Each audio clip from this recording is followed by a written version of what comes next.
Today I'm back with another conversations video. So today, let's talk sandbagging. So what the heck is sandbagging? Because sandbagging in most everything else is a completely different term than what cosplay contests use it for. In the cosplay competition setting, sandbagging is specifically when someone wins an award and then they take that same cosplay and go to another competition at another convention and they compete with it again to win more awards. There are a ton of different types of cosplay contests, but this specific issue tends to only be a thing with craftsmanship cosplay, at least as far as I have experienced and I have heard. So what the heck is a craftsmanship cosplay competition? Craftsmanship cosplay competitions, as I have experienced here in the USA, in Georgia, I should specify, are usually competitions that are judged by a qualified panel of judges, and there's usually about 3 to 5 different judges, and they look over your costume to judge the amount of techniques that you use, how clean your build is. Judging for these cosplay contests is always done in a pre-judging setting, which means before the actual contest that anyone gets to see on stage, you go before the judges for about 2 to 5 minutes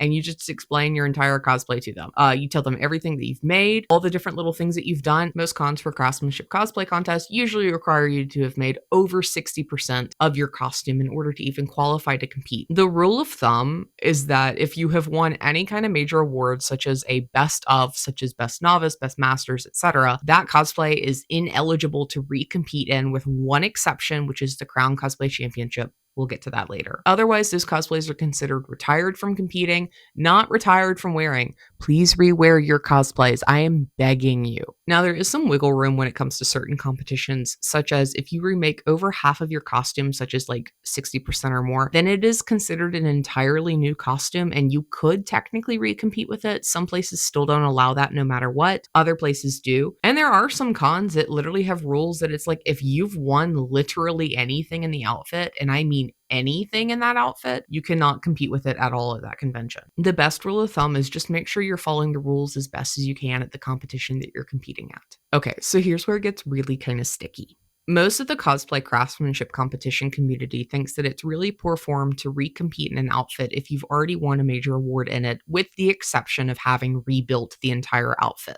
The general take is that it's just kind of rude to keep recompeting with an outfit that you already know is a proven winner. The thought is you've already gotten your trophy, so make sure to let other people have a chance too. A lot of people say, well, you should be able to earn back the amount of money that you spent to make your outfit, which honestly I think is very valid, except for the fact that I don't think people realize how little you actually make from winning an award at a cosplay contest unless you win a best in show, and even then it might not be as much as you would think. Winning cosplay contests almost never guarantees actually covering the cost of the cosplay that you made. For context, Fighter Jester, here we go again.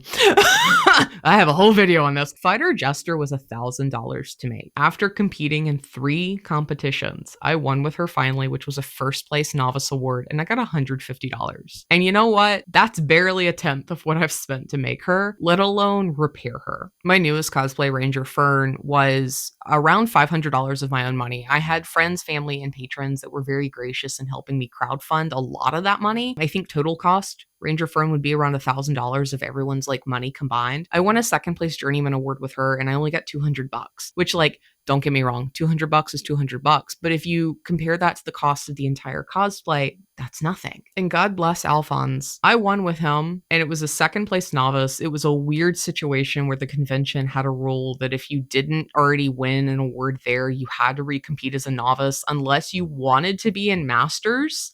It was weird. I won second place with him and I got a $30 gift card to a store that doesn't exist anywhere within a 3-hour radius of where I live. Alphonse was a $70 build, so I'm not in any way, shape, or form unhappy with that. I never thought he would win anything at all, but it's you're not always guaranteed to actually get a monetary reward from winning any contest. I've heard of people winning literal manga books or gift cards to dealers' halls. I've heard of people winning nothing but cosplay supplies, which is very good. Don't get me wrong. Cosplay supplies are really nice. We would like a lot more of that.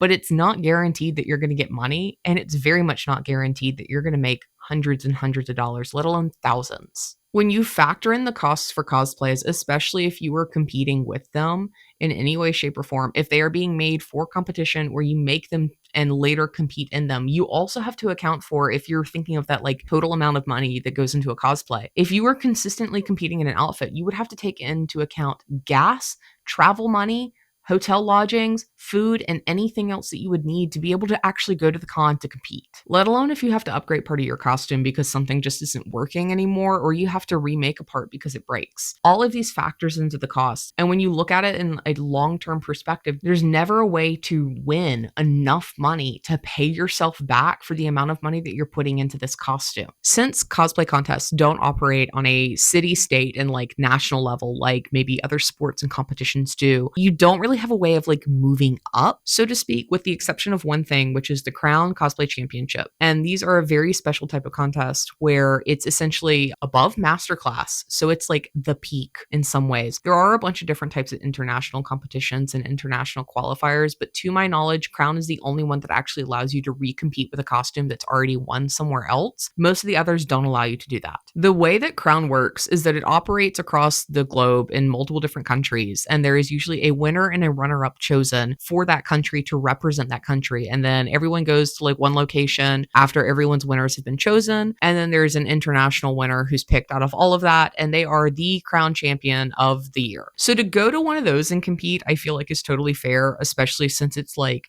so high up there in terms of like the quality of craftsmanship that people bring. It is next level, and it's an honor to be included, even just to walk on stage at that kind of a contest. As a whole, re-wearing the same outfit to try and get more and more awards is just kind of rude and poor sportsmanlike. And I think another thing that a lot of people don't understand, especially those that are newer to the community, is that cosplay competitions don't get you money. Again, like I said earlier, it's a black hole for your funds, and you're not going to gain a lot of fame and notoriety from winning competitions. Most of the people that I know that are like, in my opinion, the best people out there in terms of crafting have little to no social media presence. They don't work professionally as a costume maker or an FX person or anything like that. They're just out there living their lives with their jobs that are completely unrelated to things. The case of like Sarah Spaceman gaining fame and notoriety and being able to like have it where she can just become a self-employed person because of the fame of Strawberry Miku and people watching her compete in Strawberry Miku, that is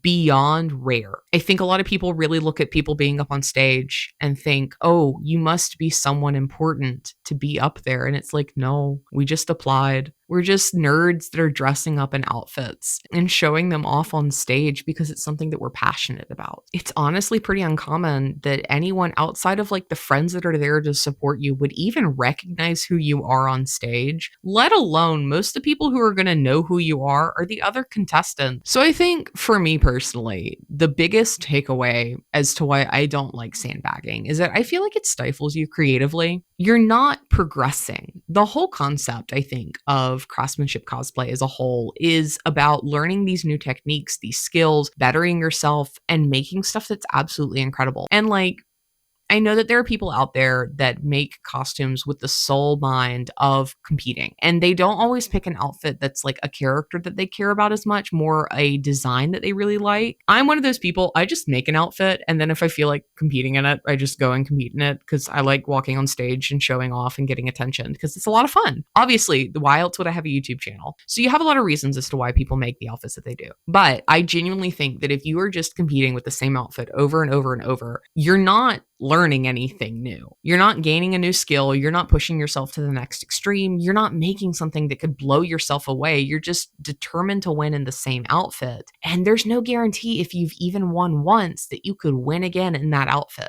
I want to, as a creative individual, continue to grow and make more things. It's a lot of fun to make. That's part of why I'm like making my own costumes. I like crafting. I like doing stuff with my hands. I've always really enjoyed that. And so again, I think that if you're not pushing yourself, you're kind of missing out on the whole point of the craftsmanship cosplay contest, like point.